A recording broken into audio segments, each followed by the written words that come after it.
Hello ವಿದ್ಯಾರ್ಥಿಗಳೇ, ನಮಸ್ಕಾರ. ನಾನು ಸುಂದರಮ್ಮ, ಸಹಾಯಕ ಪ್ರಾಧ್ಯಾಪಕರು, ಸರ್ಕಾರಿ ಪ್ರಥಮ ದರ್ಜೆ ಕಾಲೇಜು ಗುಬ್ಬಿ. ನಾನೀಗ ನಿಮಗೆ ತಿಳಿಸ್ಕೊಡ್ತಾ ಇರೋ ವಿಷಯ ಬೇಡಿಕೆಯ ಸ್ಥಿತಿಸ್ಥಾಪಕತ್ವವನ್ನು ನಿರ್ಧರಿಸುವ ಅಂಶಗಳು ಎನ್ನುವಂಥದ್ದು. ಅಂದರೆ ಈ ವಿಷಯ ಪ್ರಿನ್ಸಿಪಲ್ಸ್ ಆಫ್ ಮೈಕ್ರೋ ಎಕನಾಮಿಕ್ಸ್, ಸೂಕ್ಷ್ಮಾರ್ಥಶಾಸ್ತ್ರದ ತತ್ವಗಳು ಅಂತ ಏನಿದೆ, ಸಾಮಾನ್ಯವಾಗಿ ಫಸ್ಟ್ ಸೆಮಿಸ್ಟರ್ ತುಮಕೂರು ವಿಶ್ವವಿದ್ಯಾಲಯದ ಫಸ್ಟ್ ಸೆಮ್ BA ವಿದ್ಯಾರ್ಥಿಗಳಿಗೆ ನಿಗದಿಪಡಿಸಿರೋ ವಿಷಯ. ಸೊ ಅದರಲ್ಲಿ ಬೇಡಿಕೆಯ ಸ್ಥಿತಿಸ್ಥಾಪಕತ್ವವನ್ನು ನಿರ್ಧರಿಸುವ ಅಂಶಗಳು ಎನ್ನುವುದನ್ನು ಕುರಿತು ನಿಮಗೆ ಕೆಲವೊಂದು ಮಾಹಿತಿಯನ್ನು ಈ ಮೂಲಕ ನೀಡ್ತಾ ಇದ್ದೇನೆ. ಸೊ ಈ ಟಾಪಿಕ್ಕು ಸೂಕ್ಷ್ಮ ಅರ್ಥಶಾಸ್ತ್ರದ ತತ್ವಗಳು ಅನ್ನೋ ಟೈಟಲ್ ಇರ್ತಕ್ಕಂಥ ಸಬ್ಜೆಕ್ಟ್ನಲ್ಲಿ 3ನೇ ಚಾಪ್ಟರ್ನಲ್ಲಿ ಬೇಡಿಕೆ ಮತ್ತು ಪೂರೈಕೆ ಅಂತ ಇದೆ. ಆ ಚಾಪ್ಟರ್ಗೆ ಸಂಬಂಧಪಟ್ಟ ಮಾಹಿತಿ ಇದಾಗಿರುತ್ತೆ. ಸೊ ಸ್ಟೂಡೆಂಟ್ಸ್, ನೀವು ಈ ಟಾಪಿಕ್ಕು ಕೇಳುವ ವೇಳೆಗೆ ಈಗಾಗಲೇ ನಾನು ಹಿಂದಿನ ಕ್ಲಾಸಲ್ಲಿ ನಿಮಗೆ ಬೇಡಿಕೆ ನಿಯಮ ಸಂಪೂರ್ಣ ವಿವರಿಸಿ ಆಗಿದೆ. ಅದಾದ ನಂತರ ಬೇಡಿಕೆಯ ಸ್ಥಿತಿಸ್ಥಾಪಕತ್ವ, ಅದರ ಅರ್ಥ, ಅದರ ವಿಧಗಳನ್ನು ಕೂಡ ಲಾಸ್ಟ್ ಕ್ಲಾಸಸ್ಸಲ್ಲಿ ನಿಮಗೆ ವಿವರಿಸಿದ್ದೇನೆ. ಈಗಾಗಲೇ ನಿಮಗೆ ಬೇಡಿಕೆಯ ಸ್ಥಿತಿಸ್ಥಾಪಕತ್ವ ಅಂದರೆ ಏನು ಅಂತ ಗೊತ್ತಾಗಿದೆ. ಆದರೂ ಕೂಡ ಇನ್ನೊಂದು ಸಲ ಹೇಳೋದಕ್ಕೆ ಇಷ್ಟಪಡ್ತೀನಿ. ಏನಂದರೆ, ನಮಗೆ ಗೊತ್ತಿದೆ ಬೇಡಿಕೆ ನಿಯಮದ ಪ್ರಕಾರ ಒಂದು ವಸ್ತುವಿನ ಬೆಲೆ ಬದಲಾವಣೆಯಾದಂತೆ ಅದರ ಬೇಡಿಕೆ ಕೂಡ ಬದಲಾಗುತ್ತೆ. ಅಂದರೆ ಒಂದು ವಸ್ತುವಿನ ಬೆಲೆ ಹೆಚ್ಚಾದಾಗ ಅದರ ಬೇಡಿಕೆ ಕಡಿಮೆಯಾಗುತ್ತೆ. ಅದೇ ಥರ ಬೆಲೆ ಕಡಿಮೆಯಾದಾಗ ಆ ವಸ್ತುವಿನ ಬೇಡಿಕೆ ಹೆಚ್ಚಾಗುತ್ತೆ. ಸೊ ಬೆಲೆ ಬದಲಾದಂತೆ ಬೇಡಿಕೆ ಬದಲಾವಣೆ ಆಗುತ್ತೆ ಅನ್ನೋದು ನಮಗೆ ಆ ನಿಯಮ ತಿಳಿಸುತ್ತೆ. ಆದರೆ ಬೆಲೆ ಬದಲಾದಂತೆಲ್ಲ ಬೇಡಿಕೆ ಯಾವ ಪ್ರಮಾಣದಲ್ಲಿ ಪ್ರತಿಕ್ರಿಯಿಸುತ್ತೆ, ಅಂದರೆ ದ ಡಿಗ್ರಿ ಆಫ್ ಎಲಾಸ್ಟಿಸಿಟಿ ಏನು ಅನ್ನೋದನ್ನು ನಾವು ಈ ಟಾಪಿಕ್ಕಲ್ಲಿ ಡೀಟೇಲಾಗಿ ತಿಳ್ಕೊತೇವೆ. ಅಂದರೆ ಬೆಲೆ ಬದಲಾದಾಗ ಬೇಡಿಕೆ ಯಾವ ಪ್ರಮಾಣದಲ್ಲಿ ಬದಲಾಗುತ್ತೆ, ಅರ್ಥಾತ್ ಬೇಡಿಕೆ ಹೇಗೆ ಪ್ರತಿಕ್ರಿಯಿಸುತ್ತೆ ಅನ್ನೋದನ್ನು ಬೇಡಿಕೆ ಸ್ಥಿತಿಸ್ಥಾಪಕತ್ವ ತಿಳಿಸುತ್ತೆ. ಸೊ ಅದರಲ್ಲಿ ಈಗಾಗಲೇ 5 ವಿಧಗಳಿರ್ತವೆ ಬೆಲೆ ಬೇಡಿಕೆ ಸ್ಥಿತಿಸ್ಥಾಪಕತ್ವದಲ್ಲಿ. ಅದೆಲ್ಲ ನಾನು ಹಿಂದಿನ ಕ್ಲಾಸಲ್ಲಿ ನಿಮಗೆ ವಿವರಿಸಿ ಆಗಿದೆ. ಈಗ ಬೇಡಿಕೆ ಸ್ಥಿತಿಸ್ಥಾಪಕತ್ವದ ಮೇಲೆ ಪ್ರಭಾವ ಬೀರ್ತಕ್ಕಂಥ ಅಂಶಗಳು ಯಾವ್ಯಾವುದು, ಬೇಡಿಕೆ ಸ್ಥಿತಿಸ್ಥಾಪಕತ್ವ ಯಾವುದೇ ಒಂದು ಸರಕಿಗೆ ಯಾವಾಗ ಹೆಚ್ಚಾಗಿರುತ್ತೆ, ಯಾವ ಸಂದರ್ಭಗಳಲ್ಲಿ ಕಡಿಮೆಯಾಗುತ್ತೆ ಅನ್ನೋದನ್ನು ನಾವೀಗ ಚರ್ಚೆ ಮಾಡೋಣ. ಸಾಮಾನ್ಯವಾಗಿ ಬೇಡಿಕೆ ಸ್ಥಿತಿಸ್ಥಾಪಕತ್ವ ಎಲ್ಲ ವಸ್ತುಗಳಿಗೆ ಒಂದೇ ರೀತಿ ಇರೋದಿಲ್ಲ ಮತ್ತು ಎಲ್ಲ ಸ್ಥಳದಲ್ಲಿ ಎಲ್ಲ ಕಾಲಗಳಲ್ಲಿ ಕೂಡ ಅದು ಒಂದೇ ರೀತಿ ಇರೋದಿಲ್ಲ. ಯಾಕೆಂದರೆ ಬೇಡಿಕೆ ಸ್ಥಿತಿಸ್ಥಾಪಕತ್ವ ಎನ್ನುವಂಥದ್ದು ಅನೇಕ ಅಂಶಗಳಿಂದ ಪ್ರಭಾವಕ್ಕೆ ಒಳಗಾಗುತ್ತೆ. ಹಾಗಾಗಿ ಯಾವ್ಯಾವ ಅಂಶಗಳು ಇದನ್ನು ಪ್ರಭಾವಿಸ್ತವೆ ಅನ್ನೋದನ್ನು ಈಗ ನೋಡೋಣ ವಿದ್ಯಾರ್ಥಿಗಳೇ. ಈಗ ಬೇಡಿಕೆಯ ಸ್ಥಿತಿಸ್ಥಾಪಕತ್ವದ ಮೇಲೆ ಪ್ರಭಾವ ಬೀರ್ತಕ್ಕಂಥ ಅಂಶಗಳಲ್ಲಿ ಮೊದಲನೆಯದು ವಸ್ತುಗಳ ಸ್ವರೂಪ. ವಸ್ತುಗಳ ಸ್ವರೂಪ ಸ್ಕ್ರೀನ್ ಮೇಲೆ ಕಾಣ್ತಾ ಇದೆ. ನೀವು ಇದನ್ನು ನೋಡಿ ನೋಟ್ಸ್ ಕೂಡ ಮಾಡ್ಕೋಬೋದು. ಅಂದರೆ ವಿಡಿಯೋ ಪಾಸ್ ಮಾಡಿ ನೋಟ್ಸ್ನ ಪಾಯಿಂಟ್ ವೈಸು ನಾನು ಡೀಟೇಲಾಗಿ PPTನಲ್ಲಿ ಕೂಡ ತೋರಿಸ್ತಾ ಇದ್ದೇನೆ. ಸೊ ಅದನ್ನು ನೀವು ಬರ್ಕೊಳ್ತಾ ಮತ್ತು ವಿಡಿಯೋ ಕೂಡ ಕೇಳಿಸ್ಕೊಳ್ತಾ ಹೋದರೆ ತುಂಬ ಚೆನ್ನಾಗಿ ಅರ್ಥ ಆಗುತ್ತೆ. ಸೊ ಮೊದಲನೇ ಪಾಯಿಂಟ್ ಆಗಿದೆ ವಸ್ತುಗಳ ಸ್ವರೂಪ. ಅಂದರೆ ವಸ್ತು ಯಾವ ಪ್ರಕಾರದ್ದು ಎನ್ನುವಂಥದ್ದು ಬೇಡಿಕೆ ಸ್ಥಿತಿಸ್ಥಾಪಕತ್ವವನ್ನು ನಿರ್ಧರಿಸುತ್ತೆ. ಅಂದರೆ ಸಾಮಾನ್ಯವಾಗಿ ಸರಕುಗಳು ಯಾವ ಪ್ರಕಾರದ್ದಿರುತ್ತೆ ಅಂತ ನೀವು ಹಿಂದೆ ಈಗಾಗಲೇ ತಿಳ್ಕೊಂಡಿರ್ತೀರಿ. ಎಷ್ಟು ಪ್ರಕಾರದ ಸರಕುಗಳಿರ್ತವೆ? ಸಾಮಾನ್ಯವಾಗಿ ಅರ್ಥವ್ಯವಸ್ಥೆಯಲ್ಲಿ ಲಭ್ಯವಿರ್ತಕ್ಕಂಥ ಸರಕುಗಳನ್ನು ನಾವು 3 ವಿಧಗಳಾಗಿ ವಿಂಗಡಿಸ್ತೇವೆ. ಅದು ಯಾವ್ಯಾವುದಂದರೆ ಅತ್ಯವಶ್ಯಕ ಸರಕುಗಳು, ಸೌಕರ್ಯದಾಯಕ ಸರಕುಗಳು ಮತ್ತು ಐಷಾರಾಮಿ ಸರಕುಗಳು ಅಂತ ಹೇಳಿ. ಇಲ್ಲಿ ಅತ್ಯವಶ್ಯಕ ಸರಕುಗಳ ಒಂದು ಬೇಡಿಕೆ ಸ್ಥಿತಿಸ್ಥಾಪಕತ್ವ ತುಂಬ ಕಡಿಮೆ ಪ್ರಮಾಣದಲ್ಲಿ ಇರುತ್ತೆ. ಅಂದರೆ ಆಹಾರ, ಬಟ್ಟೆ, ವಸತಿ, ಉಪ್ಪು, ಬೆಂಕಿಪಟ್ಟಣ ಈ ಥರ ನಾವು ದಿನನಿತ್ಯ ಜೀವನಕ್ಕೆ ಬಳಸಲೇಬೇಕಾದಂಥ ವಸ್ತುಗಳೇನಿದ್ದಾವೆ ಇವುಗಳ ಬೆಲೆ ಹೆಚ್ಚಾಗಲಿ ಅಥವಾ ಕಡಿಮೆ ಆಗಲಿ ನಾವು ಅವುಗಳನ್ನು ಅಷ್ಟೇ ಪ್ರಮಾಣದಲ್ಲಿ ಕೊಳ್ತಾ ಇರ್ತವೆ. ಅಂದರೆ ಇಲ್ಲಿ ಬೆಲೆ ಬದಲಾದಂತೆಲ್ಲ ಈ ಅತ್ಯವಶ್ಯಕ ಸರಕುಗಳಿಗೆ ಬೇಡಿಕೆ ಬದಲಾವಣೆ ಹೊಂದೋದಿಲ್ಲ. ಅಂದರೆ ಬೆಲೆ ತೀರಾ ಬದಲಾದಾಗ ಅಲ್ಪ ಸ್ವಲ್ಪ ವ್ಯತ್ಯಾಸ ಆಗ್ಬೋದಷ್ಟೇ ಈ ಸರಕುಗಳಲ್ಲಿ ಬೇಡಿಕೆ. ಆದರೆ ಬೆಲೆ ಬದಲಾವಣೆ ಆದಂತೆಲ್ಲ ಈ ಸರಕುಗಳ ಒಂದು ಬೇಡಿಕೆ ಹೆಚ್ಚಿನ ಏರುಪೇರಿಗೆ ಒಳಗಾಗೋದಿಲ್ಲ.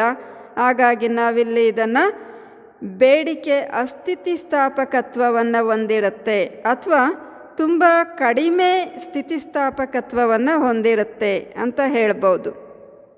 ಅಂದರೆ ಬೆಲೆ ಏರಲಿ ಅಥವಾ ಇಳಿಲಿ ಸಾಮಾನ್ಯವಾಗಿ ಇವುಗಳನ್ನು ನಾವು ಕೊಂಡ್ಕೊಳ್ಳೋ ಪ್ರಮಾಣ ಒಂದೇ ಆಗಿರುತ್ತೆ. ಆದರೆ ಇನ್ನು ಸೌಕರ್ಯದಾಯಕ ವಸ್ತುಗಳಿದ್ದಾವೆ. ಅಂದರೆ ಕಾರು ಅಥವಾ fridge, washing machine, TV ಈ ಥರದ ವಸ್ತುಗಳು, ಚಿನ್ನಾಭರಣಗಳು, ಇನ್ನು ಐಷಾರಾಮಿ ವಸ್ತುಗಳಾದಂಥ ಅಪರೂಪದ ನಾಣ್ಯಗಳು, ವಜ್ರ, ಚಿನ್ನದ ಆಭರಣಗಳು, ತೈಲಚಿತ್ರಗಳು ಮುಂತಾದವುಗಳಿಗೆಲ್ಲ ಬೇಡಿಕೆ ಸ್ಥಿತಿಸ್ಥಾಪಕತ್ವ ತುಂಬ ಅಧಿಕವಾಗಿ ಇರುತ್ತೆ. ಅಂದರೆ ಅತ್ಯವಶ್ಯಕ ಸರಕುಗಳಿಗೆ ಮಾತ್ರ ಬೇಡಿಕೆ ಸ್ಥಿತಿಸ್ಥಾಪಕತೆ ತುಂಬ ಕಡಿಮೆ ಇರುತ್ತೆ. ಇತರ ಸೌಕರ್ಯದಾಯಕ ಹಾಗೂ ಐಷಾರಾಮಿ ಸರಕುಗಳಿಗೆ ಬೇಡಿಕೆ ಸ್ಥಿತಿಸ್ಥಾಪಕತ್ವ ಅಧಿಕವಾಗಿರುತ್ತೆ. ಇದು ವಸ್ತುಗಳ ಸ್ವರೂಪ. ಈ ಅಂಶ ಕೂಡ ಬೇಡಿಕೆ ಸ್ಥಿತಿಸ್ಥಾಪಕತ್ವವನ್ನು ಪ್ರಭಾವಿಸುತ್ತೆ. ಇನ್ನು ಎರಡನೇ ಅಂಶವನ್ನು ನೋಡೋಣ. ಎರಡನೇ ಅಂಶ ಆಗಿದೆ ವಸ್ತುವಿನ ವಿವಿಧ ಉಪಯೋಗಗಳು. ಸಾಮಾನ್ಯವಾಗಿ ನಾವು ಪರಿಗಣಿಸಿರೋ ವಸ್ತು ಎಷ್ಟು ಉಪಯೋಗ ಹೊಂದಿದೆ ಅನ್ನೋದರ ಆಧಾರದ ಮೇಲೆ ಕೂಡ ಅದರ ಬೇಡಿಕೆ ಸ್ಥಿತಿಸ್ಥಾಪಕತೆ ಅವಲಂಬಿಸಿರುತ್ತೆ. ಯಾವುದಾದ್ರೂ ಒಂದು ಸರಕು ಅನೇಕ ಉಪಯೋಗಗಳಿಗೆ ಬಳಸಬಹುದಾಗಿದ್ದರೆ ಅಂಥ ಸರಕಿನ ಬೇಡಿಕೆ ಸ್ಥಿತಿಸ್ಥಾಪಕತ್ವ ಅಧಿಕವಾಗಿರುತ್ತೆ. ಅಂದರೆ ತುಂಬ ಜಾಸ್ತಿ ಇರುತ್ತೆ. ಉದಾಹರಣೆಗೆ ವಿದ್ಯುತ್ ಶಕ್ತಿ. ವಿದ್ಯುತ್ ಶಕ್ತಿಯನ್ನು ನಾವು ಅನೇಕ ಉಪಯೋಗಗಳಿಗೆ ಬಳಸ್ತೇವೆ. ಅಂದರೆ ಮುಖ್ಯ ಬಳಕೆ ಬೆಳಕಿಗೋಸ್ಕರ ಇರುತ್ತೆ. ಅಂದರೆ ಲೈಟಿಂಗ್ ಪರ್ಪಸ್ಗೆ ವಿದ್ಯುತ್ ಶಕ್ತಿಯನ್ನು ನಾವೆಲ್ಲರೂ ಬಳಸ್ತೇವೆ ಅತ್ಯವಶ್ಯಕವಾಗಿ. ಇನ್ನು ಅದರ ಇತರ ಉಪಯೋಗಗಳು ಅಂತ ಅಂದರೆ ವಿದ್ಯುತ್ ಶಕ್ತಿಯನ್ನು ನಾವು ಏನು ವಾಷಿಂಗ್ ಮೆಷಿನ್ಗೆ ಇರ್ಬೋದು, ಅಡುಗೆ ಮಾಡೋದಕ್ಕೆ, ನೀರು ಕಾಯಿಸೋದಕ್ಕೆ, ವಿವಿಧ ಯಂತ್ರಗಳನ್ನು ಚಾಲನೆಗೊಳಿಸೋದಕ್ಕೆ, ಐರನ್ ಮಾಡೋದಕ್ಕೆ, ಹೀಗೆ ಅನೇಕ ಉದ್ದೇಶಗಳಿಗೆ ವಿದ್ಯುತ್ ಶಕ್ತಿಯನ್ನು ಬಳಕೆ ಮಾಡ್ತೇವೆ. ಇಲ್ಲೇನಾಗುತ್ತೆ ಅಂದರೆ ವಿದ್ಯುತ್ ಶಕ್ತಿಯ ಬೆಲೆ ಇಳಿದಾಗ ನಾವು ಅದನ್ನು ಅದರಿಂದ ಏನೇನು ಉಪಯೋಗ ಸಾಧ್ಯನೋ ಎಲ್ಲದಕ್ಕೂ ಬಳಸ್ಕೊಳ್ಳೋದಕ್ಕೆ ನೋಡ್ತೇವೆ. ಹಾಗಾಗಿ ಬೆಲೆ ಇಳಿದಾಗ ಅದಕ್ಕೆ ಬೇಡಿಕೆ ತುಂಬ ಹೆಚ್ಚಾಗುತ್ತೆ. ಆದರೆ ಒಂದು ವೇಳೆ ವಿದ್ಯುತ್ ಶಕ್ತಿ ಬೆಲೆ ತುಂಬ ಏರ್ತು ಅಂತ ಇಟ್ಕೊಳ್ಳಿ, ಆಗೇನಾಗುತ್ತೆ, ಬೆಲೆ ಏರಿದರೆ ಅದನ್ನು ಅತ್ಯವಶ್ಯಕ ಉದ್ದೇಶಕ್ಕೆ ಮಾತ್ರ ಬಳಸ್ಕೊಳ್ತೇವೆ. ಇತರ ಉಪಯೋಗಗಳನ್ನು ನಾವು ಪಡ್ಕೊಳ್ಳೋದಕ್ಕೆ ಮುಂದಾಗೋದಿಲ್ಲ. ಯಾಕೆ ಅಂದರೆ ಬೆಲೆ ಜಾಸ್ತಿ ಅಂತೇಳಿ. ಹೀಗಾಗಿ ಅದರ ಬೆಲೆ ಏರಿದಾಗ ಬೇಡಿಕೆ ತೀವ್ರವಾಗಿ ಕುಸಿಯುತ್ತೆ. ಅದೇ ಥರ ಬೆಲೆ ಇಳಿದಾಗ ಬೇಡಿಕೆ ತೀವ್ರವಾಗಿ ಹೆಚ್ಚಾಗುತ್ತೆ. ಹೀಗೆ ವಿದ್ಯುತ್ ಶಕ್ತಿ ಮತ್ತು ಇತರ ಅನೇಕ ಉಪಯೋಗಗಳನ್ನು ಹೊಂದಿರತಕ್ಕಂಥ ವಸ್ತುಗಳಿಗೆ ಬೇಡಿಕೆ ಸ್ಥಿತಿಸ್ಥಾಪಕತ್ವ ತುಂಬ ಹೆಚ್ಚಾಗಿರುತ್ತೆ ಅಂತ ಹೇಳ್ಬೋದು.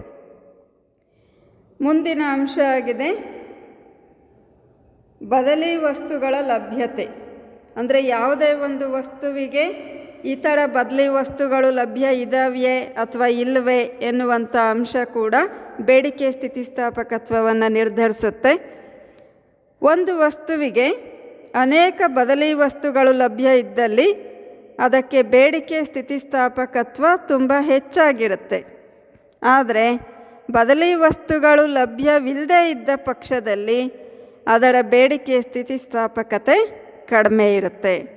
ಯಾಕೆಂದರೆ ಈಗ ಯಾವುದೇ ಒಂದು ಸರಕಿಗೆ ಬದಲಿ ವಸ್ತು ಇಲ್ಲ ಅಂತ ಅಂದರೆ ಅದ್ರ ಬೆಲೆ ಎಷ್ಟೇ ಹೆಚ್ಚಾಗಲಿ ಅಥವಾ ಕಡಿಮೆ ಆಗಲಿ ನಾವು ಅದನ್ನು ಅಷ್ಟೇ ಪ್ರಮಾಣದಲ್ಲಿ ಕೊಳ್ಳುತ್ತೇವೆ. ಹಾಗಾಗಿ ಬೇಡಿಕೆ ಸ್ಥಿತಿಸ್ಥಾಪಕತ್ವ ಕಡಿಮೆ ಇರುತ್ತೆ. ಯಾವಾಗ ಬದಲಿ ವಸ್ತುಗಳು ಲಭ್ಯವಿಲ್ಲದೆ ಇರತಕ್ಕಂಥ ಸರಕುಗಳಿಗೆ ಬೇಡಿಕೆ ಸ್ಥಿತಿಸ್ಥಾಪಕತ್ವ ಕಡಿಮೆ ಇರುತ್ತೆ. ಯಾವ ಸರಕಿಗೆ ಬದಲಿ ವಸ್ತುಗಳು ಲಭ್ಯ ಇರ್ತವೋ ಅಂಥ ಸರಕಿಗೆ ಬೇಡಿಕೆ ಸ್ಥಿತಿಸ್ಥಾಪಕತ್ವ ತುಂಬ ಹೆಚ್ಚಾಗಿರುತ್ತೆ. ಸೊ ಇದು 3ನೇ ಪಾಯಿಂಟ್ ಆಯಿತು. ಇನ್ನು 4ನೇ ಅಂಶ ಅನುಭೋಗಿಯ ಆದಾಯ. ಅಂದರೆ ಬೇಡಿಕೆಯನ್ನು ಪ್ರಭಾವಿಸುವಲ್ಲಿ ಕೂಡ ಈ ಅನುಭೋಗಿಯ ಆದಾಯ ತುಂಬ ಮುಖ್ಯ ಪಾತ್ರವನ್ನು ವಹಿಸುತ್ತೆ ಅಂತ ನಮಗೀಗಾಗಲೇ ಗೊತ್ತಾಗಿದೆ. ಅದೇ ಥರ ಬೇಡಿಕೆಯ ಸ್ಥಿತಿಸ್ಥಾಪಕತ್ವವನ್ನು ನಿರ್ಧರಿಸುವಲ್ಲಿ ಕೂಡ ಈ ಅನುಭೋಗಿಗಳ ಆದಾಯ ತುಂಬ ಗಮನಾರ್ಹವಾದ ಪಾತ್ರವನ್ನು ವಹಿಸುತ್ತೆ. ಸಾಮಾನ್ಯವಾಗಿ ಶ್ರೀಮಂತ ವರ್ಗದ ಜನರು ಬಳಸ್ತಕ್ಕಂಥ ಸರಕುಗಳ ಬೇಡಿಕೆ ಸ್ಥಿತಿಸ್ಥಾಪಕತ್ವ ಕಡಿಮೆ ಇರುತ್ತೆ. ಯಾಕೆ ಅಂತಂದರೆ ಅಲ್ಪ ಸ್ವಲ್ಪ ಬೆಲೆಯಲ್ಲಿನ ಬದಲಾವಣೆಗಳನ್ನು ಅವರು ಅಷ್ಟಾಗಿ ಪರಿಗಣನೆಗೆ ತಗೊಳ್ಳೋದಿಲ್ಲ. ಬೆಲೆ ಹೆಚ್ಚಾದರೂ ಶ್ರೀಮಂತರು ಅದನ್ನು ಕೊಳ್ತಾರೆ, ಮತ್ತು ಬೆಲೆ ಕಡಿಮೆ ಆದರೂ ಕೂಡ ಕೊಂಡ್ಕೊತಾರೆ. ಹಾಗಾಗಿ ಬೆಲೆ ಏರಿಕೆ ಅವ್ರಿಗೆ ಏನೂ ಮುಖ್ಯ ಆಗಿರಲ್ಲ. ಅವ್ರಿಗೆ ವಸ್ತು ಬೇಕು ಅನಿಸಿದ್ರೆ ಅದನ್ನು ತಗೊತಾರೆ. ಹಾಗಾಗಿ ಶ್ರೀಮಂತರು ಬಳಸ್ತಕ್ಕಂಥ ಸರಕುಗಳ ಬೇಡಿಕೆ ಸ್ಥಿತಿಸ್ಥಾಪಕತ್ವ ಸಾಮಾನ್ಯವಾಗಿ ಕಡಿಮೆ ಇರುತ್ತೆ. ಅಂದರೆ ಬೆಲೆ ಏರಿಕೆಗೆ ಅದು ಅಷ್ಟು ಪ್ರತಿಕ್ರಿಯಿಸೋದಿಲ್ಲ. ಆದರೆ ಕಡಿಮೆ ಆದಾಯ ಹೊಂದಿರತಕ್ಕಂಥ ಜನರ ವಿಚಾರದಲ್ಲಿ ಬೇಡಿಕೆ ಸ್ಥಿತಿಸ್ಥಾಪಕತ್ವ ತುಂಬ ಹೆಚ್ಚಾಗಿರುತ್ತೆ. ಯಾಕೆ ಅಂತ ಅಂದರೆ ಬೆಲೆ ಬದಲಾವಣೆಗೆ ಈ ವರ್ಗದ ಜನರ ಪ್ರತಿಕ್ರಿಯೆ ತುಂಬ ಹೆಚ್ಚಾಗಿರುತ್ತೆ. ಅಂದರೆ ಕಡಿಮೆ ಆದಾಯ ಹೊಂದಿರತಕ್ಕಂಥ ಜನ ಸಾಮಾನ್ಯವಾಗಿ ಯಾವುದೇ ಒಂದು ಸರಕಿನ ಬೆಲೆ ಹೆಚ್ಚಾಗಿದೆ ಮಾರುಕಟ್ಟೆಯಲ್ಲಿ ಅಂದರೆ ಅದನ್ನು ಕೊಂಡ್ಕೊಳ್ಳೋದನ್ನು ಪೋಸ್ಟ್ಪೋನ್ ಮಾಡ್ತಾರೆ ಅಥವಾ ಕೈ ಬಿಡ್ತಾರೆ. ಯಾಕೆ ಅಂದರೆ ಅವರ ಆದಾಯದ ಮಟ್ಟಕ್ಕೆ ಅದು ಕೊಳ್ಳೋದಕ್ಕಾಗೋದಿಲ್ಲ ಅಂತ. ಆದರೆ ಒಂದು ವೇಳೆ ಬೆಲೆ ಇಳಿದ್ರೆ ಅದನ್ನು ಎಲ್ಲ ಬಡವರ್ಗದ ಜನ ಕೂಡ ಹೆಚ್ಚು ಕೊಳ್ಳೋದಕ್ಕೆ ಮುಂದಾಗ್ತಾರೆ. ಅದರಿಂದ ಆ ಸರಕಿಗೆ ಬೇಡಿಕೆ ಅಗಾಧವಾಗಿ ಹೆಚ್ಚಾಗುತ್ತೆ. ಹೀಗೆ ಅನುಭೋಗಿಗಳ ಆದಾಯ ಬೇಡಿಕೆ ಸ್ಥಿತಿಸ್ಥಾಪಕತ್ವವನ್ನು ಪ್ರಭಾವಿಸುತ್ತೆ. ಅರ್ಥ ಆಯ್ತಲ್ವ? 4 ಪಾಯಿಂಟ್ಸ್ ಆಯಿತು ಇದುವರೆಗೆ. ಅಂದರೆ ಯಾವ್ಯಾವುದು? ಮೊದಲನೇದಾಗಿದೆ ವಸ್ತುಗಳ ಸ್ವರೂಪ, ಎರಡನೇದಾಗಿದೆ ಸರಕಿನ ವಿವಿಧ ಉಪಯೋಗಗಳು, ಮತ್ತು 3ನೇ ಪಾಯಿಂಟ್ ತಿಳ್ಕೊಂಡ್ವಿ ಬದಲಿ ವಸ್ತುಗಳ ಲಭ್ಯತೆ, ಹಾಗೂ 4ನೇದು ಅನುಭೋಗಿಯ ಆದಾಯ. ಸರಿ, ಮುಂದೆ ಹೋಗೋಣ ಮಕ್ಕಳೇ. ಇನ್ನು 5ನೇ ಪಾಯಿಂಟ್ ಆಗಿದೆ. 5ನೇದು ಬೇಡಿಕೆಯ ಮುಂದೂಡುವಿಕೆ. ಅಂದರೆ ನಾವು ಜೀವನದಲ್ಲಿ ಕೆಲವೊಂದು ಸರಕು ಸೇವೆಗಳ ಕೊಳ್ಳುವಿಕೆಯನ್ನು ಮುಂದೂಡ್ಬೋದು. ಅಂದರೆ ಈಗ ಕೊಳ್ಳೋದು ಬೇಡ, ಮುಂದಿನ ದಿನಗಳಲ್ಲಿ ಕೊಳ್ಳೋಣ ಅಂತ ಹೇಳಿ ಪೋಸ್ಟ್ಪೋನ್ ಮಾಡ್ಬೋದು ಕೊಳ್ಳುವಿಕೆಯನ್ನು. ಸೊ ಅನುಭೋಗವನ್ನು ಮುಂದೂಡಬಹುದಾದಂತಹ ವಸ್ತುಗಳ ವಿಚಾರದಲ್ಲಿ ಬೇಡಿಕೆ ಸ್ಥಿತಿಸ್ಥಾಪಕತ್ವ ತುಂಬ ಹೆಚ್ಚಾಗಿರುತ್ತೆ. ಯಾಕೆ ಹೇಳಿ? ಯಾಕೆ ಅಂದರೆ ಈ ವಸ್ತುಗಳ ಬೆಲೆ ಹೆಚ್ಚಾಗಿದೆ ಅಂದರೆ ನಾವೇನು ಮಾಡ್ತೀವಿ, ಈಗ ಕೊಳ್ಳೋದು ಬೇಡ ಬಿಡು, ಮುಂದೆ ಇಳಿದಾಗ ನೋಡ್ಕೊಳ್ಳೋಣ ಅಂತ ಹೇಳಿ ಸುಮ್ಮನೆ ಆಗ್ತೀವಿ. ಅಂದರೆ ಪೋಸ್ಟ್ಪೋನ್ ಮಾಡಿಬಿಡ್ತೀವಿ. ಹಾಗಾಗಿ ಬೇಡಿಕೆ ಏನಾಗುತ್ತೆ, ದಿಢೀರಂತ ಬಿದ್ದೋಗುತ್ತೆ. ಅಂದರೆ ಬೆಲೆ ಏರಿದರೆ ನಾವು ಕೊಳ್ಳೋದನ್ನು ಮುಂದೂಡೋದ್ರಿಂದ ಅದಕ್ಕೆ ಬೇಡಿಕೆ ಅಗಾಧವಾಗಿ ಕಡಿಮೆಯಾಗತ್ತೆ. ಅಂದರೆ ಇಲ್ಲಿ ಬೇಡಿಕೆಯ ಒಂದು ಪ್ರತಿಕ್ರಿಯೆ ಹೆಚ್ಚಾಗಿರುತ್ತೆ. ಸೊ ಹಾಗಾಗಿ ಇಲ್ಲಿ ಬೇಡಿಕೆಯನ್ನು ಮುಂದೂಡೋದಕ್ಕೆ ಸಾಧ್ಯವಿರ್ತಕ್ಕಂಥ ವಸ್ತುಗಳಿಗೆ ಸಂಬಂಧಪಟ್ಟಂತೆ ಬೇಡಿಕೆ ಸ್ಥಿತಿಸ್ಥಾಪಕತ್ವ ಹೆಚ್ಚಾಗಿರುತ್ತೆ. ಆದರೆ ಕೆಲವೊಂದು ಸರಕುಗಳನ್ನ ಈಗಲೇ ಕೊಳ್ಳೇಬೇಕು ಅಂತ ಇದ್ದರೆ ಆ ಸರಕುಗಳಿಗೆ ಬೇಡಿಕೆ ಸ್ಥಿತಿಸ್ಥಾಪಕತ್ವ ತುಂಬ ಕಡಿಮೆ ಇರುತ್ತೆ. ಸೊ ಇದು 5ನೇದು. ಬೇಡಿಕೆ ಮುಂದೂಡಬಹುದು ಅಂತ ಇದ್ದರೆ ಬೆಲೆ ಏರಿದಾಗ ಅದಕ್ಕೆ ಬೇಡಿಕೆ ಅಗಾಧವಾಗಿ ಕಡಿಮೆ ಆಗುತ್ತೆ. ಒಂದು ವೇಳೆ ಬೇಡಿಕೆ ಬೆಲೆ ಜಾಸ್ತಿ ಇದ್ದದ್ದು ಅದು ಇದ್ದಕ್ಕಿದ್ದಂತೆ ಕಡಿಮೆ ಆದರೆ ಕೂಡ ಬೇಡಿಕೆ ಅಗಾಧವಾಗಿ ಹೆಚ್ಚುವ ಸಾಧ್ಯತೆ ಇರುತ್ತೆ. ಯಾಕೆಂದರೆ ಜನ ಬೆಲೆ ಕಡಿಮೆ ಆಗಿದೆ ಈಗಲೇ ಕೊಂಡ್ಕೊಂಡ್ಬಿಡೋಣ ಅಂತೇಳಿ ಹೆಚ್ಚು ಗ್ರಾಹಕರು ಅದನ್ನು ಕೊಳ್ಳೋದಕ್ಕೆ ಮುಂದಾಗ್ತಾರೆ. ಹೀಗಾಗಿ ಇಂಥ ಸರಕುಗಳ ಬೇಡಿಕೆ ಸ್ಥಿತಿಸ್ಥಾಪಕತ್ವ ತುಂಬ ಹೆಚ್ಚಾಗಿರುತ್ತೆ ಅಂತ ಹೇಳ್ಬೋದು. ಸರಿ, ನೆಕ್ಸ್ಟ್ ಪಾಯಿಂಟು, ಜನರ ಹವ್ಯಾಸ ಮತ್ತು ಅಭಿರುಚಿಗಳು. ಯಾವುದೇ ಒಂದು ನಿರ್ದಿಷ್ಟ ವಸ್ತುವಿನ ಬಳಕೆ ಬಗ್ಗೆ ಹವ್ಯಾಸವನ್ನು ಬೆಳೆಸ್ಕೊಂಡಿದ್ದಾಗ ಅಂಥ ಅನುಭೋಗಿಯ ವಿಚಾರದಲ್ಲಿ ಸರಕಿನ ಬೇಡಿಕೆ ಅಸ್ಥಿತಿಸ್ಥಾಪಕತೆಯನ್ನು ಹೊಂದಿರುತ್ತೆ. ಅಂದರೆ ಅರ್ಥ, ಅದಕ್ಕೆ ಬೇಡಿಕೆ ಸ್ಥಿತಿಸ್ಥಾಪಕತೆ ತುಂಬ ಕಡಿಮೆ ಇರುತ್ತೆ. ಅಂದರೆ ಸಾಮಾನ್ಯವಾಗಿ ಯಾವುದೇ ಒಂದು ವಸ್ತುವಿನ ಬಳಕೆ ಬಗ್ಗೆ ಅದು ಹವ್ಯಾಸ ಆಗಿದ್ದರೆ, ಅಂದರೆ ಅದರ ಚಟವನ್ನು ಬೆಳೆಸ್ಕೊಂಡಿದ್ರೆ, ಅದಿಲ್ಲದೆ ಇದ್ದರೆ ಆಗೋದೇ ಇಲ್ಲ ಅನ್ನೋ ಥರ ಆ ಒಲವು ತೀವ್ರವಾಗಿದ್ದರೆ ಆ ಸರಕಿನ ಬಗ್ಗೆ, ಅಂಥ ಸರಕಿನ ಬೇಡಿಕೆ ಸ್ಥಿತಿಸ್ಥಾಪಕತ್ವ ತುಂಬ ಕಡಿಮೆ. ಯಾಕೆ ಅಂದರೆ ಹವ್ಯಾಸಕ್ಕೆ ಒಳಪಟ್ಟ ವಸ್ತುಗಳ ಬೆಲೆ ಹೆಚ್ಚಾಗಲಿ ಕಡಿಮೆಯಾಗಲಿ ಅದನ್ನು ಕೊಳ್ತಕ್ಕಂಥವರು ಬೆಲೆ ಬಗ್ಗೆ ಗಮನ ಕೊಡೋದಿಲ್ಲ. ಏನಾಗುತ್ತೆ ಅಂದರೆ ಅದು ಎಷ್ಟು ಬೆಲೆ ಹೆಚ್ಚಾದರೂ ಕೂಡ ಆ ವಸ್ತು ಇಲ್ಲದೇ ಇದ್ದರೆ ಆಗಲ್ಲ ಅನ್ನೋ ಸ್ಥಿತಿ ಇರೋದ್ರಿಂದ ಅದನ್ನು ಕೊಂಡ್ಕೊತಾರೆ. ಉದಾಹರಣೆಗೆ ಕಾಫಿ, ಸಿಗರೇಟು, ತಂಬಾಕು ಇನ್ನು ಮುಂತಾದ ವಸ್ತುಗಳ ಬೆಲೆ ಎಷ್ಟೇ ಹೆಚ್ಚಾದರೂ ಕೂಡ ನಾವು ಕೊಳ್ತೇವೆ. ಹೀಗೆ ಅಭಿರುಚಿಗೆ ಅಥವಾ ಹವ್ಯಾಸಕ್ಕೆ ಒಳಪಟ್ಟಿರ್ತಕ್ಕಂಥ ವಸ್ತುಗಳಿಗೆ ಬೇಡಿಕೆ ಸ್ಥಿತಿಸ್ಥಾಪಕತ್ವ ಕಡಿಮೆ ಇರುತ್ತೆ. ಆದರೆ ಹವ್ಯಾಸಕ್ಕೆ ಒಳಪಡದೇ ಇರತಕ್ಕಂಥ ಸರಕುಗಳಿಗೆ ಬೇಡಿಕೆ ಸ್ಥಿತಿಸ್ಥಾಪಕತ್ವ ಹೆಚ್ಚಾಗಿರುತ್ತೆ. ಸೊ ನೆಕ್ಸ್ಟ್ ಪಾಯಿಂಟ್ಗೆ ಹೋಗೋಣ. ಪೂರಕ ವಸ್ತುಗಳು. ಪೂರಕ ವಸ್ತುಗಳು ಅಂತ ಅಂದರೆ ಏನು? ಯಾವ ಸರಕುಗಳನ್ನು ನಾವು ಜೊತೆಯಾಗಿಯೇ ಬಳಸಬೇಕಾಗಿರುತ್ತೋ, ಅಂದರೆ ಒಂದನ್ನು ಬಿಟ್ಟು ಮತ್ತೊಂದನ್ನು ಬಳಸೋದಕ್ಕೆ ಸಾಧ್ಯವಿರೋದಿಲ್ವೋ ಅಂತಹ ಸರಕುಗಳಿಗೆ ಪೂರಕ ಸರಕುಗಳು ಅಂತ ಕರಿತೇವೆ.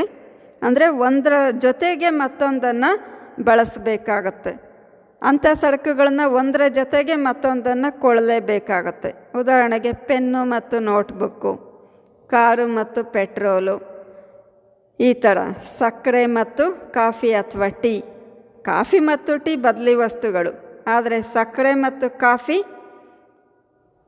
ಪೂರಕ ವಸ್ತುಗಳಾಗಿರ್ತವೆ. ಸೊ ಈ ಥರ ಪೂರಕ ವಸ್ತುಗಳ ವಿಚಾರದಲ್ಲಿ ಒಂದು ವಸ್ತುವಿನ ಬೇಡಿಕೆ ಸ್ಥಿತಿಸ್ಥಾಪಕತ್ವ ಮತ್ತೊಂದು, ಅಂದರೆ ಅದರ ಜೊತೆಯಾಗಿಯೇ ಬಳಸಬೇಕಾಗಿರ್ತಕ್ಕಂಥ ಇನ್ನೊಂದು ವಸ್ತುವಿನ ಬೇಡಿಕೆ ಸ್ಥಿತಿಸ್ಥಾಪಕತ್ವವನ್ನು ಅವಲಂಬಿಸಿರುತ್ತೆ. ಅಂದರೆ ಈಗ ಉದಾಹರಣೆಗೆ ಕಾರಿನ ಬೇಡಿಕೆ ಸ್ಥಿತಿಸ್ಥಾಪಕತ್ವ ಕಡಿಮೆ ಇದ್ದರೆ ಪೆಟ್ರೋಲ್ ಅಥವಾ ಡೀಸೆಲ್ನ ಬೇಡಿಕೆ ಸ್ಥಿತಿಸ್ಥಾಪಕತ್ವ ಕೂಡ ಕಡಿಮೆನೇ ಇರುತ್ತೆ. ಅಂದರೆ ಒಂದು ಹೇಗಿರುತ್ತೋ ಅದರ ಪೂರಕ ವಸ್ತುವಿನ ಬೇಡಿಕೆ ಸ್ಥಿತಿಸ್ಥಾಪಕತ್ವ ಕೂಡ ಹಾಗೇ ಇರುತ್ತೆ. ಕಾಫಿಗೆ ಬೇಡಿಕೆ ಸ್ಥಿತಿಸ್ಥಾಪಕತ್ವ ಹೆಚ್ಚಾದರೆ ಸಕ್ಕರೆ ಬೇಡಿಕೆ ಸ್ಥಿತಿಸ್ಥಾಪಕತ್ವ ಕೂಡ ಹೆಚ್ಚಾಗಿಯೇ ಇರುತ್ತೆ. ಹೀಗೆ ಪೂರಕ ವಸ್ತುಗಳ ಬೇಡಿಕೆ ಸ್ಥಿತಿಸ್ಥಾಪಕತ್ವ ಪರಸ್ಪರ ಅವಲಂಬಿತವಾಗಿ ಇರುತ್ತೆ. ಅರ್ಥ ಆಯ್ತಲ್ವಾ? ಸರಿ, ಮುಂದಿನ ಪಾಯಿಂಟ್ಗೆ ಹೋಗೋಣ.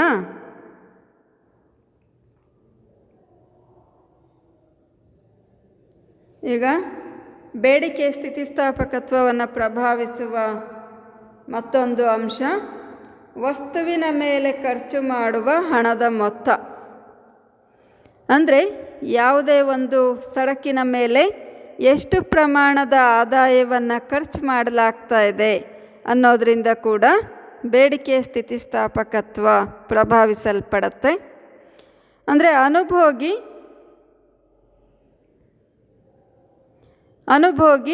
ತನ್ನ ಆದಾಯದಲ್ಲಿ ಅತ್ಯಂತ ಕಡಿಮೆ ಪ್ರಮಾಣದ ಆದಾಯವನ್ನು ಖರ್ಚು ಮಾಡುವಂತಹ ವಸ್ತುಗಳ ಬೇಡಿಕೆ ಸ್ಥಿತಿಸ್ಥಾಪಕತ್ವ ಕಡಿಮೆ ಇರುತ್ತೆ.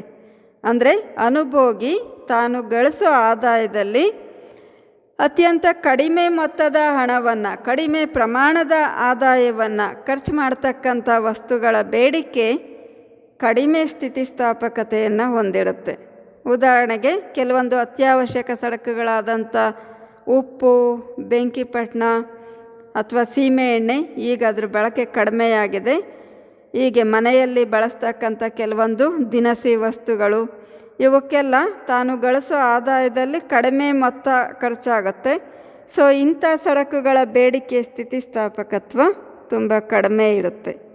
ಅಂದರೆ ಆದಾಯದ ಬಹುತೇಕ ಭಾಗವನ್ನು ಖರ್ಚು ಮಾಡಬೇಕಾಗಿರ್ತಕ್ಕಂಥ ಸರಕುಗಳ ಬೇಡಿಕೆ ಸ್ಥಿತಿಸ್ಥಾಪಕತ್ವ ತುಂಬ ಹೆಚ್ಚಾಗಿ ಇರುತ್ತೆ. ಹೀಗೆ ಖರ್ಚಿನ ಮೊತ್ತ ಅಥವಾ ನಾವು ವಸ್ತುಗಳ ಮೇಲೆ ಖರ್ಚು ಮಾಡ್ತಕ್ಕಂಥ ಹಣದ ಪ್ರಮಾಣ ಬೇಡಿಕೆ ಸ್ಥಿತಿಸ್ಥಾಪಕತ್ವವನ್ನು ಪ್ರಭಾವಿಸುತ್ತೆ. ಸೊ ನೆಕ್ಸ್ಟ್ ಪಾಯಿಂಟ್, ಬೆಲೆಗಳ ಮಟ್ಟ.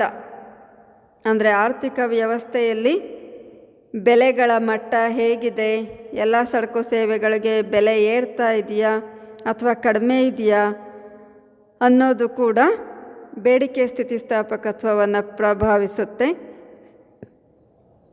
ಇಲ್ಲಿ ಬೆಲೆ ಮಟ್ಟ ತುಂಬ ಹೆಚ್ಚಾಗಿದ್ದಾಗ ಬೇಡಿಕೆ ಸ್ಥಿತಿಸ್ಥಾಪಕತ್ವ ಕೂಡ ಹೆಚ್ಚಾಗಿರುತ್ತೆ. ಅದೇ ಥರ ಬೆಲೆ ಮಟ್ಟ ಕಡಿಮೆ ಇದ್ದಾಗ ಬೇಡಿಕೆ ಸ್ಥಿತಿಸ್ಥಾಪಕತ್ವ ಕೂಡ ಕಡಿಮೆನೇ ಇರುತ್ತೆ. ಸೊ ಕೇಳ್ತಾ ಇದ್ದೀರಲ್ವಾ? ಸರಿ, ಮುಂದಿನ ಪಾಯಿಂಟ್ಗೆ ಹೋಗೋಣ. ಮುಂದಿನ ಪಾಯಿಂಟ್ ಆಗಿದೆ ಸರಕಿನ ಬಾಳಿಕೆ. ಅಂದರೆ ಯಾವುದೇ ಒಂದು ಸರಕು ಎಷ್ಟು ಕಾಲ ಬಾಳಿಕೆ ಬರುತ್ತೆ ಅನ್ನೋದರ ಆಧಾರದ ಮೇಲೆ ಕೂಡ ಅದರ ಬೇಡಿಕೆ ಸ್ಥಿತಿಸ್ಥಾಪಕತ್ವ ಅವಲಂಬಿಸಿರುತ್ತೆ. ಅಂದರೆ ದೀರ್ಘಕಾಲ ಬಾಳಿಕೆ ಬರುವ ವಸ್ತುಗಳಿಗೆ ಬೇಡಿಕೆ ಸ್ಥಿತಿಸ್ಥಾಪಕತ್ವ ಅಲ್ಪಾವಧಿಯಲ್ಲಿ ಕಡಿಮೆ ಇರುತ್ತೆ. ಈಗ ಉದಾಹರಣೆಗೆ ಪೀಠೋಪಕರಣಗಳು, ಸೈಕಲ್ಲು, ರೇಡಿಯೋ ಇತ್ಯಾದಿಗಳು. ಈ ಸರಕುಗಳಿಗೆ ಬೇಡಿಕೆ ಸ್ಥಿತಿಸ್ಥಾಪಕತ್ವ ಅಲ್ಪಾವಧಿಯಲ್ಲಿ ಕಡಿಮೆ ಇರುತ್ತೆ. ಆದರೆ ದೀರ್ಘಾವಧಿಯಲ್ಲಿ ಅದಕ್ಕೆ ಬೇಡಿಕೆ ಸ್ಥಿತಿಸ್ಥಾಪಕತ್ವ ಕೂಡ ತುಂಬ ಹೆಚ್ಚಾಗಿರುತ್ತೆ. ಅದೇ ಥರ ಬೇಗ ಹಾಳಾಗುವ ಗುಣ ಹೊಂದಿರತಕ್ಕಂಥ ಸರಕುಗಳ ಬೇಡಿಕೆ ಸ್ಥಿತಿಸ್ಥಾಪಕತ್ವ ಸಾಪೇಕ್ಷವಾಗಿ ಅಧಿಕವಾಗಿರುತ್ತೆ. ಅಂದರೆ ಈ ಪಾಯಿಂಟು ಅದು ಯಾವ ವಸ್ತು ಅನ್ನೋದ್ರ ಮೇಲೆ ಕೂಡ ಡಿಪೆಂಡ್ ಆಗಿರುತ್ತೆ. ನಾವು ದೀರ್ಘಕಾಲ ಬಾಳಿಕೆ ಬರೋದು ಅಥವಾ ಅಲ್ಪಾವಧಿಯಲ್ಲಿ ಬಳಸುವಂಥದ್ದು, ಅದನ್ನೆಲ್ಲ ನಾವು ವಸ್ತುಗಳ ಒಂದು ಸ್ವರೂಪ ನೋಡಿ ನಿರ್ಧರಿಸಬೇಕಾಗತ್ತೆ. ಈಗ ಒಟ್ಟಾರೆ ದೀರ್ಘಕಾಲ ಬಾಳಿಕೆ ಬರೋವು ಅಂದರೆ ಈಗ TV, ಫ್ರಿಡ್ಜು, ವಾಷಿಂಗ್ ಮಿಷನ್ನು ಇವನ್ನೆಲ್ಲ ನಾವೇನು 6 ತಿಂಗಳಿಗೆ ಒಂದು ಸಲ ಕೊಳ್ಳೋಕೆ ಹೋಗಲ್ಲ. ಒಂದು ಸಲ ಕೊಂಡ್ರೆ ಒಂದು 5 ರಿಂದ 10 ವರ್ಷ ಆದರೂ ಅದನ್ನು ಬಳಸ್ತೇವೆ. ಸೊ ಈ ಥರ ದೀರ್ಘಕಾಲ ಬಾಳಿಕೆ ಬರ್ತಕ್ಕಂಥ ವಸ್ತುಗಳಿಗೆ ಅಲ್ಪ ಕಾಲದಲ್ಲಿ ಕಡಿಮೆ ಸ್ಥಿತಿಸ್ಥಾಪಕತ್ವ ಇರುತ್ತೆ, ಆದರೆ ದೀರ್ಘಾವಧಿಯಲ್ಲಿ ಹೆಚ್ಚು ಸ್ಥಿತಿಸ್ಥಾಪಕತ್ವ ಇರುತ್ತೆ. ಅಂದರೆ ಇದು ಹೋಲಿಸಿ ಹೇಳ್ಬೋದು ಅಷ್ಟೇ. ಕಡಿಮೆ ಬಾಳಿಕೆ ಬರ್ತಕ್ಕಂಥ ವಸ್ತುಗಳಿಗಿಂತ ದೀರ್ಘಕಾಲ ಬಾಳಿಕೆ ಬರ್ತಕ್ಕಂಥ ವಸ್ತುಗಳ ಬೇಡಿಕೆ ಸ್ಥಿತಿಸ್ಥಾಪಕತ್ವ ಅಲ್ಪಾವಧಿಯಲ್ಲಿ ಕಡಿಮೆ ಇರುತ್ತೆ ಅಂತ ಹೇಳ್ಬೋದು. ಇನ್ನು 11ನೇ ಪಾಯಿಂಟ್ ಆಗಿದೆ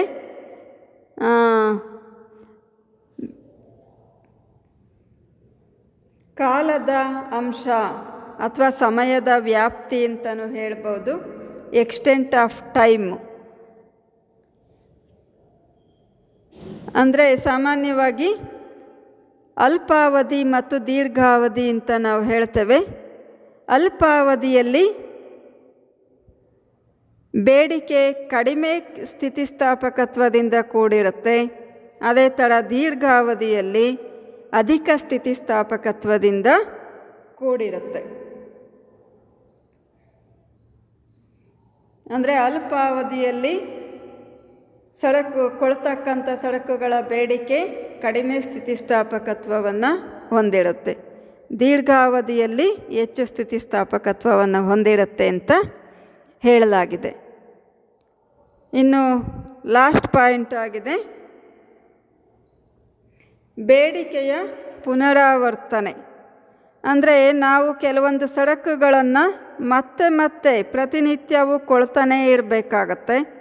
ಆದರೆ ಕೆಲವೊಂದು ಸರಕುಗಳನ್ನು ಯಾವಾಗಲೂ ಒಮ್ಮೆ ಮಾತ್ರ ಕೊಳ್ತೇವೆ. ಇಲ್ಲಿ ಏನಾಗುತ್ತೆ ಅಂದರೆ ಯಾವುದೇ ಒಂದು ನಿರ್ದಿಷ್ಟ ವಸ್ತು ಅಂದರೆ ಅದನ್ನು ಮತ್ತೆ ಕೊಳ್ಳುವಂತಹ ಅಥವಾ ಪುನರಾವರ್ತನೆಗೊಳ್ಳುವಂತಹ ಗುಣ ಹೊಂದಿದರೆ ಅದರ ಬೇಡಿಕೆ ಸ್ಥಿತಿಸ್ಥಾಪಕತ್ವ ಕಡಿಮೆ ಇರುತ್ತೆ. ಅಂದರೆ ಮತ್ತೆ ಕೊಳ್ಳೋ ವಸ್ತುಗಳು ಅಂದರೆ ಈಗ ಆಹಾರ ಧಾನ್ಯಗಳು, ಹಣ್ಣು, ತರಕಾರಿ,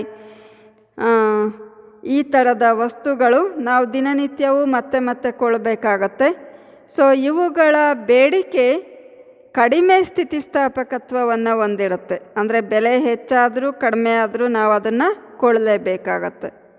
ಆದರೆ ಕೆಲವೊಂದು ಯಾವಾಗಲೂ ಒಮ್ಮೆ ಮಾತ್ರ ಕೊಳ್ತಕ್ಕಂಥ ವಸ್ತುಗಳಿಗೆ ಸ್ಥಿತಿಸ್ಥಾಪಕತ್ವ ತುಂಬ ಹೆಚ್ಚಾಗಿ ಇರುತ್ತೆ. ಸರಿ ವಿದ್ಯಾರ್ಥಿಗಳೇ, ಇದುವರೆಗೆ ನಾವು ಬೇಡಿಕೆ ಸ್ಥಿತಿಸ್ಥಾಪಕತ್ವವನ್ನು ನಿರ್ಧರಿಸುವ ಅಂಶಗಳು ಅನ್ನೋ ವಿಚಾರವಾಗಿ ತಿಳ್ಕೊಂಡಿದ್ದೇವೆ. ಅಂದರೆ ಇಲ್ಲಿ ನಾನು ಸುಮಾರು 12 ಅಂಶಗಳನ್ನು ನಿಮಗೆ ವಿವರಿಸಿ ಹೇಳಿಯಾಗಿದೆ. ಅಂದರೆ ಬೇಡಿಕೆ ಸ್ಥಿತಿಸ್ಥಾಪಕತ್ವದ ಮೇಲೆ ಈ 12 ಅಂಶಗಳು ಪ್ರಭಾವ ಬೀರ್ತವೆ. ಇನ್ನೂ ಅನೇಕ ಅಂಶಗಳಿದ್ದಾವೆ. ಅದು ನಮ್ಮ ದಿನನಿತ್ಯದ ಜೀವನದಲ್ಲಿ ಕೊಳ್ಳುವಾಗ, ಯಾವುದೇ ಸರಕನ್ನು ಕೊಳ್ಳುವಾಗ ನಾವು ಹೇಗೆ ಪ್ರತಿಕ್ರಿಯಿಸ್ತೀವಿ, ಬೆಲೆ ಹೆಚ್ಚಾದಾಗ ಹೇಗೆ ಅದನ್ನು ಕೊಳ್ತೇವೆ, ಅದೇ ಥರ ಬೆಲೆ ಕಡಿಮೆ ಆದರೆ ಹೇಗೆ ಕೊಳ್ತೇವೆ ಎನ್ನುವಂಥದ್ದು ಈ ಎಲ್ಲ ಅಂಶಗಳ ಆಧಾರದಿಂದ ನಿರ್ಧಾರ ಆಗುತ್ತೆ. ಸೊ ಈ ಪ್ರಶ್ನೆ ನಿಮ್ಮ ಎಕ್ಸಾಮ್ ದೃಷ್ಟಿಯಿಂದ ಕೂಡ ಇಂಪಾರ್ಟೆಂಟ್ ಇರುತ್ತೆ. ಎಕ್ಸಾಮ್ನಲ್ಲಿ ಇದನ್ನು 15 ಮಾರ್ಕ್ಸಿಗೆ ಕೇಳೋ ಸಾಧ್ಯತೆ ಇರುತ್ತೆ. ಅಂದರೆ ಡಿಸ್ಕ್ರಿಪ್ಟಿವ್ ಟೈಪಲ್ಲಿ ಎಸೆ ಟೈಪ್ ಕ್ವಶನ್ನಲ್ಲಿ ಇದನ್ನು ಕೇಳ್ತಾರೆ. ಬೇಡಿಕೆ ಸ್ಥಿತಿಸ್ಥಾಪಕತ್ವ ಅಂದರೆ ಏನು, ಅದನ್ನು ನಿರ್ಧರಿಸುವ ಅಂಶಗಳನ್ನು ವಿವರಿಸಿ ಅಂತೇಳಿ ಕೇಳಬಹುದು. ಸರಿ, ಎಲ್ಲ ವಿಡಿಯೋ ಆಗಾಗ ಪಾಸ್ ಮಾಡಿ ಫುಲ್ ನೋಟ್ಸನ್ನು ಬರೆದುಕೊಳ್ಳಿ. ಇಲ್ಲಿ ಏನು ಸ್ಕ್ರೀನ್ ಮೇಲೆ ವಿವರಣೆ ಕೊಟ್ಟಿರೋದು ಅಷ್ಟೇ ನೀವು ಬರ್ಕೊಂಡ್ರೆ ಸಾಕಾಗುತ್ತೆ. ಸೊ ಬರ್ಕೊಳ್ಳಿ ಮತ್ತು ಓದ್ತಾ ಇರಿ. Thank you.